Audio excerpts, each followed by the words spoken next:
tous et bienvenue dans cette nouvelle vidéo. On se retrouve comme d'habitude pour parler films, pour parler séries, pour parler sorties et pour parler plateformes de streaming. Petit changement de décor car c'est le week-end, enfin le long week-end, le week-end du pont. Je suis rentrée dans la famille pour me détendre, pour profiter un peu du début du printemps et du beau temps.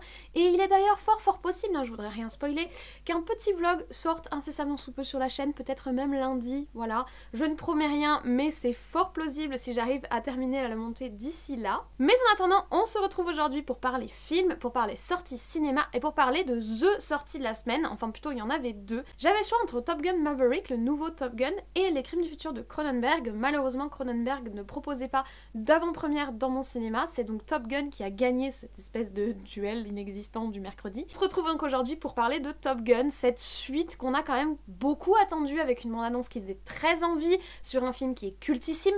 Encore une suite, vous allez me dire, et on va en parler parce que oui, les remakes, les reboots, c'est quelque chose qui se fait beaucoup en ce moment.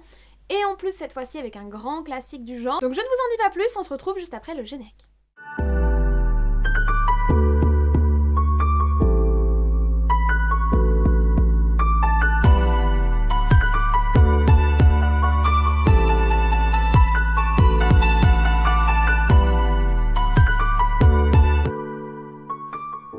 Alors, Top Gun Maverick est un film de 2h17 qui est sorti le 25 mai 2022, donc ce mercredi au cinéma.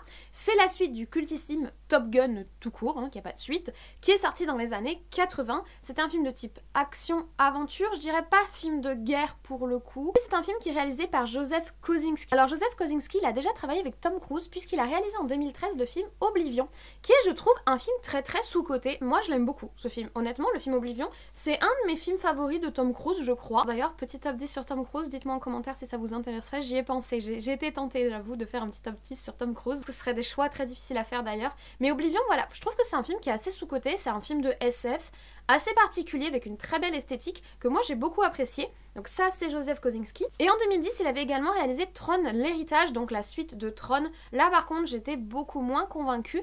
Et il revient une nouvelle fois dans les cinémas pour nous proposer la suite d'un grand classique des années 80 qui est Top Gun. Le premier Top Gun, celui de 1986, est une absolue légende. Et quand je dis absolue légende, c'est un film qui a marqué profondément une génération, qui a marqué profondément le cinéma, des musiques hyper iconiques, des costumes hyper iconiques, premier grand rôle de Tom Cruise qui est vraiment le propulsé comme une star internationale, film en plus de Tony Scott. Tony Scott, c'est USS Alabama, c'est Ennemi d'État, il a aussi réalisé Déjà Vu, un autre film que j'ai beaucoup aimé qui est L'attaque du métro 123, franchement beaucoup aimé ce film. Je crois qu'il est sorti en 2009-2010, beaucoup aimé le film L'attaque du métro 123, pas forcément connu comme film, enfin il a été vu mais on s'est pas forcément retourné dessus, c'est pas un classique mais je l'ai beaucoup aimé. En 2010 il a aussi réalisé Unstoppable, pareil très sympathique. Bon, Tony Scott malheureusement il nous a quittés, paix à son âme d'ailleurs, donc il ne peut pas réaliser cette suite et il a pas pu vraiment donner son aval pour cette suite de son bébé qui était Top Gun, mais Tony Scott c'était vraiment un grand réalisateur et il avait donc travaillé sur ce projet avec Tom Cruise qui est aujourd'hui devenu un très grand acteur qui était déjà vaguement connu, il a quand même touché un petit cachet de $1 million pour le film Top Gun de 86. Il n'était pas la star internationale qu'on connaît aujourd'hui. D'où est venue l'idée du film Top Gun à la base d'un article tout bête, un article qui a été rédigé sur l'école qui existe vraiment, une école de pilotage de l'armée de marine, donc c'est-à-dire ce sont des pilotes mais qui sont rattachés à la marine et non à l'armée de l'air puisque ce sont des pilotes qui sont spécialement entraînés pour se poser et décoller sur des porte-avions, sur des bateaux. Ils sont rattachés à la marine, ce ne sont pas des marins à proprement parler puisqu'ils ne pilotent pas des bateaux on va dire, mais ils sont rattachés à la marine, ce sont les pilotes de chasse de la marine et il y avait un article qui était sorti sur la formation de ces pilotes dont la vraie école qui existe, qui est à Miramar. L'article avait été intitulé Top Gun et en fait ça a complètement inspiré l'histoire du film. Alors ils sont partis beaucoup plus loin avec un fond sur la guerre froide etc, mais ça a complètement inspiré le film qui est une création originale au niveau du scénario en 86 juste pour le cinéma. Pour le casting, c'est principalement l'acteur principal qui va donner du fil à retordre à Tony Scott, tout simplement parce qu'il va d'abord caster Robert Downey Jr., il va essuyer un refus, il va également caster Nicolas Cage ou Tom Hanks, 2 refus également, et il va finalement se tourner pour son franc-tireur, un Maverick, ça veut dire franc-tireur en gros en traduction en français, c'est le gars qui est un peu rebelle, qui sort des sentiers battus, qui respecte pas les règles, donc pour son franc-tireur, pour son Maverick, il va finalement se tourner vers le jeune Tom Cruise, qui a fait quelques films, qui va ardemment négocier son contrat, il devait avoir un agent du feu de Dieu ou alors il a pas dû lâcher l'affaire parce que comme je vous ai dit, 1 million de cachets pour un film alors qu'on n'est pas ultra connu et qu'on n'est pas une star internationale à ce moment-là, c'est juste ouf. Et il a très bien casté l'acteur principal puisque Tom Cruise va complètement laminer la concurrence et va devenir un sex symbole, une icône du cinéma d'action. Enfin vraiment, ce film, ça va le propulser sur la scène internationale. Et pour un scénario finalement plutôt simple que nous raconte le premier film Top Gun, pour finir de reposer le contexte, on est dans un contexte de guerre froide, on est en 86, dans ces eaux-là, donc dans les années 80, il y a eu la guerre du Vietnam, etc. Et l'armée américaine forme énormément de jeunes pour rejoindre son armée. Il y a vraiment, alors même s'il commence à y avoir les premières critiques, No War, le mouvement hippie, etc., on est quand même dans un contexte où l'Amérique est ultra militarisée et on va suivre une sorte de, pas vraiment de concours, mais de mise en compétition de jeunes pilotes pour essayer de choisir les meilleurs pour aller sur le front.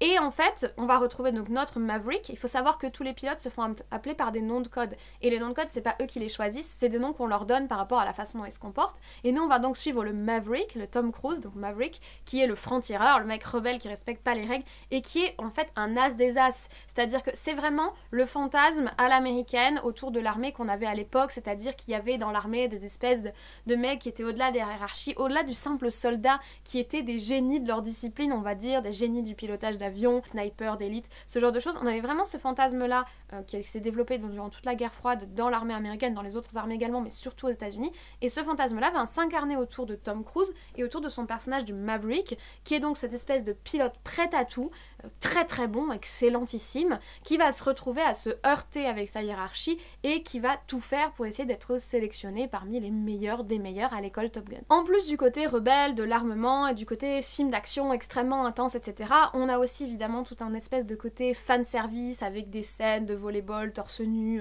sous le soleil, des hommes transpirants, des beaux gosses de l'armée, c'est-à-dire qu'on n'est pas vraiment sur le soldat lambda, que ce soit Tom Cruise ou tous les autres soldats qui l'entourent dans le film, on est sur quelque chose qui est à la fois très visuel et aussi énormément dans l'action, avec beaucoup de suspense, etc.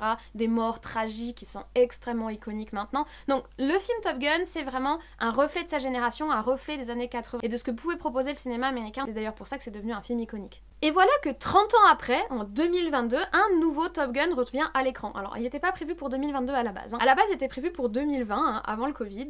Mais bon, le Covid étant passé par là, on se retrouve en 2022 avec un Maverick qui est de nouveau dans nos écrans, des pilotes de chasse de nouveau dans nos écrans, l'école Top Gun qui revient parmi nous. C'est-à-dire que vraiment, on attend un facteur nostalgie de ouf, mais on l'attend au tournant parce que des remakes, on en a eu, ça fait 10 ans qu'on s'en tape, on n'en peut plus, on en a marre, donc moi, en fait, j'étais hyper hypée pour aller voir ce film, très honnêtement, parce que Top Gun, c'est vraiment très iconique pour moi, c'est un film que j'ai découvert avec mon papy qui rêvait d'être pilote de chasse, qui ne le sera pas, puisqu'il n'a pas eu l'autorisation de son père à l'époque, il fallait, avant 21 ans, il fallait l'autorisation parentale, il n'a pas pu aller se battre, donc il était devenu spécialiste radar, il travaillait dans l'armée, il était passionné par l'aéronautique, donc c'est vraiment quelque chose qui m'a été transmis familialement, si vous voulez, et Top Gun, pour moi, c'est un énorme classique de ma jeunesse. Je suis pas née dans les années 80, mais pour les gens qui étaient nés dans les années 80, ça doit être encore pire. J'avoue que j'ai eu une certaine appréhension.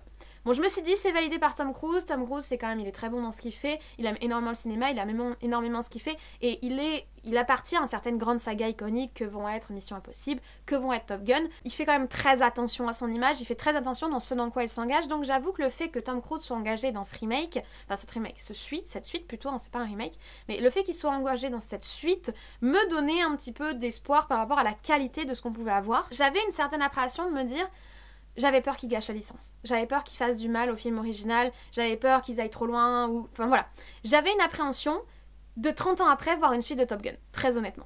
Que nous raconte ce Top Gun Maverick, donc ce nouveau Top Gun, cette suite? On retrouve notre pilote, 30 ans plus tard, il a vieilli, mais il est toujours pilote, il a même pas changé de grade d'ailleurs, il est toujours le franc-tireur qu'on a connu, il est toujours borderline avec la hiérarchie, mais voilà, il a quand même 30 ans de plus, bon après sur Tom Cruise, franchement 30 ans de plus, 30 ans de moins, ça équivaut, hein. Clairement il a toujours le sex appeal de sa jeunesse, on va pas se mentir, mais on le retrouve 30 ans après, on sait pas trop ce qui s'est passé pendant ces 30 ans et d'ailleurs on va pas forcément s'étaler dessus parce que c'est pas le sujet du film. Et notre pilote va être recontacté par l'école Top Gun pour y devenir formateur. Alors au départ, lui, il pense qu'il est réengagé pour une mission d'élite, et en fait, pas du tout. On veut qu'il apprenne à d'autres à faire ce qu'il fait, c'est-à-dire à dépasser les limites, à aller toujours plus loin, pour être le plus performant possible dans son avion.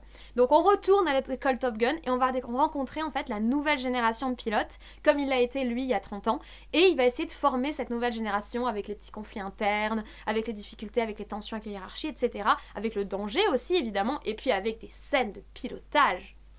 C'est du Top Gun, 30 ans plus tard, nos héros ont grandi, la nouvelle génération est là, mais c'est du Top Gun. On retrouve Tom Cruise, on retrouve Val Kilmer, on retrouve aussi des personnages qu'on a finalement jamais vus à l'écran mais qu'on connaît un peu, hein. Si vous connaissez le premier Top Gun, je pense que vous voyez de qui je parle. Et on a également de nouveaux visages. On retrouve Miles Teller qu'on a vu dans le film Les 4 Fantastiques ou qu'on a vu également dans le film Projet X. On retrouve Monica Barbano qui est très très belle, je la trouve magnifique cette femme, qui a joué notamment dans Chicago Justice. Alors d'abord elle a joué dans la série Justice of Chicago ou Police of Chicago, je sais plus ce que c'est, Police Department of Chicago, et ensuite en 2017 dans le film Chicago Justice. Elle a un charisme de ouf, c'est un des personnages auxquels j'ai le plus adhéré dans le film. Et on a également Glenn Powell qui a joué dans Les Figures de l'Ombre notamment. Tout ça, ça va être la jeune génération. On développe pas forcément leur background, mais ce sont des personnages qui sont importants à l'intrigue, même si clairement le film est entièrement dominé par Tom Cruise. C'est encore les aventures de Tom Cruise quoi, clairement. Le premier point incontournable du film, c'est le facteur nostalgie. Bon déjà parce que le film effectivement tourne autour de l'école où on est déjà allé, tourne autour d'un personnage qu'on connaît bien, etc. Mais aussi visuellement, dans les clins d'œil qui sont faits, dans les personnages qu'on rencontre, tout est là pour nourrir la nostalgie du spectateur. On retrouve forcément la BO très forte de Top Gun. Honnêtement, je ne suis pas capable de vous donner une des nouvelles musiques. J'ai vu que Lady Gaga avait bossé par exemple sur la BO du film. Je suis absolument incapable de vous dire à quel moment Lady Gaga chantait dans le film. Tout ce que j'ai entendu, moi, c'est les thèmes de Top Gun. Et ça m'a donné le smile, c'est-à-dire quand tu les entends, quand l'avion vole et que t'as le petit thème de Top Gun, t'as le smile, parce que ça te rappelle le film. Donc là, c'est vraiment le facteur nostalgie. Les décors et les tenues sont 100% années 80. Le mec, il a pas changé de style depuis 30 ans. Le petit t-shirt blanc, le pantalon taille haute, la ceinture, le petit blouson de cuir avec tous les écussons. La jeune génération, ils ont l'uniforme militaire, donc bon, ça bouge pas. Mais tous les autres personnages, je veux dire, même dans l'esthétique, quand ils sont sur la moto sans casque, là, c'est so années 80. Je veux dire, maintenant, ils te mettraient des casques, viva la sécurité. Mais bon, là, c'est l'esthétique avant la sécurité. Les années 80 avant la sécurité, ils sont là avec les motos sans casque. Ça donne ce petit côté romantique, ça donne ce petit côté so vintage, en fait. On a vraiment le sentiment que le personnage de Maverick est entièrement coincé dans le passé, que ce soit à travers les photographies, que ce soit à travers sa moto, le petit clin d'œil sur sa moto, le petit clin d'œil sur les avions, le petit clin d'œil sur l'école. Ils ont pas trop usé du flashback. On a un flashback notamment, histoire de d'éclairer la compréhension de ceux qui n'auraient pas vu le premier film sur un événement très majeur. Honnêtement, j'aurais préféré qu'ils le mettent pas, mais je peux comprendre pourquoi ils l'ont mis, parce que c'est pour aider à la lecture du film. T'as pas tant de flashbacks que ça, mais par contre, t'es constamment visuellement inondé d'esthétique 80s, de photographie du film, de souvenirs du film, d'accessoires du film qui réapparaissent. Donc le facteur nostalgie est très très très présent. J'ai pas trouvé ça gênant, c'est du fanservice, oui, mais d'un autre côté, c'est la suite du film, c'est le même personnage, donc on peut pas demander à faire comme si le précédent film n'avait pas existé. Je vois pas en quoi ce serait pertinent. Donc il y a du fanservice nostalgique, mais ça n'est pas gênant et au contraire ça nourrit la qualité du film. Visuellement également, alors on a des esthétiques très années 80 comme je vous ai dit, au niveau des costumes, au niveau de comment c'est filmé, au niveau de quand ils sont sur la moto, etc. Mais on a aussi des images ultra modernes. On a une photographie qui est très très très belle. On a des plans qui sont filmés dans le cockpit, des plans où tu es à la place, tu es comme si c'était en first personal shooter, c'est-à-dire tu es à la place du pilote et tu vois ton avion. On a des plans en extérieur, on a des plans au drone, on a des plans qui sont sublimes et on a aussi des plans plus calmes. Toute la scène du rugby sur la plage, en plus d'être très agréable à regarder, soyons honnêtes, elle est superbe, ce coucher de soleil, c'est magnifique, enfin franchement, il y a de très très beaux plans, c'est très beau visuellement, c'est irréprochable, les scènes d'action sont ultra fluides, c'est-à-dire c'est très dynamique, c'est très actif, c'est épileptique limite, mais c'est ultra fluide et c'est du Top Gun, c'est-à-dire c'est pousser les machines et les hommes jusqu'au bout d'eux-mêmes, mais visuellement tu le sens. Alors moi je suis allée voir le film en IMAX Dolby en plus, je sentais les réacteurs de l'avion dans mon siège. Et c'est la première fois de ma vie que j'ai envie d'aller voir un film en 4DX. Je déteste la 4DX, enfin je l'aime bien au Futuroscope si vous voulez quand c'est vraiment fait pour, mais je vais jamais voir des films en 4DX, honnêtement, ça m'intéresse pas, parce que j'ai l'impression que ça me sort du film. J'en ai vu 2, ça m'a sorti du film, je vivais pas l'action du film, mais là, j'ai envie d'aller revoir Maverick, donc déjà j'ai envie de le revoir, très bon signe, mais j'ai envie d'aller revoir Maverick en 4DX, avec des sièges qui se bougent pour être complètement insérés dans l'action, parce que là, je vous jure, avec le Dolby, je sentais les réacteurs de l'avion, je sentais les décollages dans mon siège, c'était hyper immersif. C'est aller jusqu'au bout de l'expérience du premier film. Du coup, moi, je vais être honnête avec vous, je pensais à mon papy, qui adorait Top Gun, parce que vraiment, il avait le sentiment de vivre ce qu'il n'a pas pu vivre, de son rêve de vivre, d'être pilote, et je me suis dit, mais là, on est dedans, quoi. C'est-à-dire qu'on exploite toutes les nouvelles technologies pour nourrir l'expérience qui avait déjà été commencée dans le premier film. On va à l'aboutissement du truc, et j'ai même envie qu'on aille plus loin. Alors, je ne l'ai pas vu en 3D, en 4DX, du coup, ce sera en 3D, 3D. Je sais pas si ça rajoute vraiment quelque chose, dites-moi si vous l'avez vu en 3D, mais franchement déjà le Dolby IMAX c'était insane, j'ai vraiment vécu le moment, j'étais immergée complètement dans l'histoire, immergée dans l'action, immergée dans les vols, etc. C'était physique quoi, et j'ai vraiment beaucoup apprécié. Et au niveau du rythme, pour calmer le jeu à côté de ça, on a cette petite amourette hyper touchante, hyper mimi, entre deux quinquas qui sont là, chafouinent comme des ados. J'ai trouvé ça très mignon, je trouvais ça très doux, très cute en fait. Et ça contrebalance tout le reste, tout le côté sérieux un petit peu plus actif, un peu plus action qui est à côté. Donc le rythme du film est bien réparti entre les moments d'émotion, les moments de nostalgie, les moments d'action, les moments d'amourette. La scène ultra touchante avec Val Kilmer, ça m'a vraiment touchée. Donc il faut savoir que Val Kilmer est atteint d'un cancer de la gorge depuis très longtemps. Il a été opéré, maintenant il ne peut plus parler. D'ailleurs, on considérait que sa carrière était finie puisqu'en tant qu'acteur, il peut plus parler, c'est très problématique. Et le fait, j'imagine tout ce qu'ils ont dû mettre en place pour l'avoir sur le tournage, l'avoir dans cette scène, ça m'a vraiment touchée quand je l'ai vu. Je me suis dit, c'est beau en fait, c'est beau parce que ça fait partie de leur histoire cinématographique à tous les deux et c'est beau. Et au final, si je fais le bilan, je trouve que c'est une suite qui est ultra réussie. Je me demande si c'est pas meilleur que le premier film. Honnêtement, on peut pas vivre indépendamment du premier film, donc le premier film reste forcément iconique et cultissime, mais je trouve que c'est une suite qui est extrêmement réussie.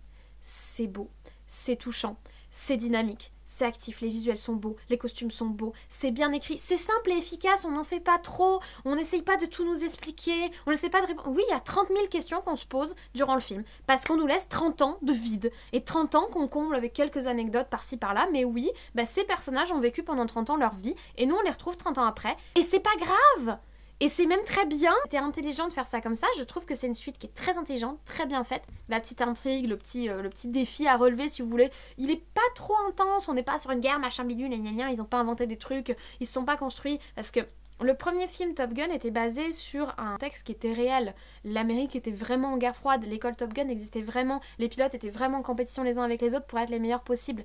Et là, c'est important de pas partir dans un délire 7ème guerre mondiale, je sais pas quoi, et de garder quelque chose de plausible, de tangible, de réaliste. Et j'ai vraiment apprécié la subtilité de la démarche. Ce que je me suis dit en fait avec toutes les questions qui répondent et surtout toute cette nouvelle génération qu'on nous présente, enfin moi, que ce soit Fanboy, que ce soit Phoenix, je les ai adorés. J'aimerais bien en savoir plus, Hangman, etc. J'aimerais bien en savoir plus sur eux. Donc mon premier réflexe c'est de me dire, oh, ce serait trop bien de faire une série sur l'école Top Gun avec les jeunes de maintenant. Et après je me suis dit que non, ça allait tout gâcher. Donc non. Mais je trouve que ça élargit très légèrement l'univers, ça ouvre plein de possibilités à l'univers. J'espère qu'ils vont pas en faire trop, parce que là, c'est assez subtil, c'est assez bien fait pour être une très bonne suite, et voire même une suite qui est meilleure que l'original. Je vais me faire taper dessus, je sais, mais je me demande si c'est pas meilleur que l'original, honnêtement. Forcément, ça n'aura pas l'aura qu'a eu le premier, vraiment pas. Mais je trouve que c'est une excellente suite. Vraiment. Je suis un peu triste, j'avoue, pour mon papy qu'il n'ait pas pu voir cette suite, puisque son top 3 des meilleurs films d'aviation, c'était Pearl Harbor, Furtif. Oui, me demandez. Enfin, Furtif, en vrai, du coup, c'est un de mes nanars favoris. Mais Pearl Harbor, Furtif et Top Gun, c'était THE film. Et là, je pense que ça aurait trop bouleversé son classement, qu'il aurait été trop à fond, qu'il serait allé acheter tous les goodies et qu'on serait allé le voir en 4DX et tout. Donc, je suis un peu triste qu'il n'ait pas été là pour partager cette expérience avec moi, mais si je pense à ça, je pense que c'est vraiment pour dire que, déjà parce que Top Gun c'est un film qui a beaucoup rassemblé, je pense, qui était très intergénérationnel et qui est très rassembleur, et je suis contente que cette suite ça réussit parce que je pense qu'il y a plein de gens qui vont aller découvrir le premier film par ce film, et ça fait plaisir.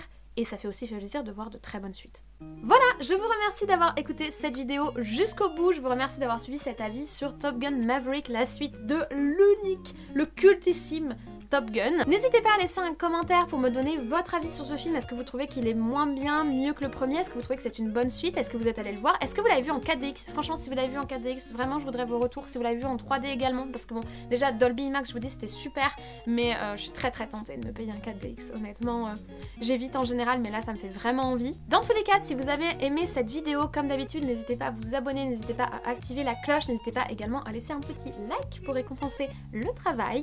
Je ne vous embête pas plus, moi je retourne en week-end filmer mon petit vlog. Je pense qu'on se donne rendez-vous lundi ou mercredi pour le vlog. Je vais également très bientôt aller voir Les Crimes du Futur, donc je pense qu'on va devoir en parler parce que du Cronenberg, faut forcément qu'on en parle, même s'il y a assez d'eau dedans. Mais je ne vous embête pas plus, je vous souhaite dès à présent une très bonne journée, une très bonne semaine, un très bon long week-end si vous faites le pont, de très bon visionnage. Oh, il y a aussi Obi-Wan qui commence demain. Si jamais vous regardez Top Gun, Les Crimes du Futur, Obi-Wan, etc. Très bon visionnage à vous tous, et moi je vous dis à très vite.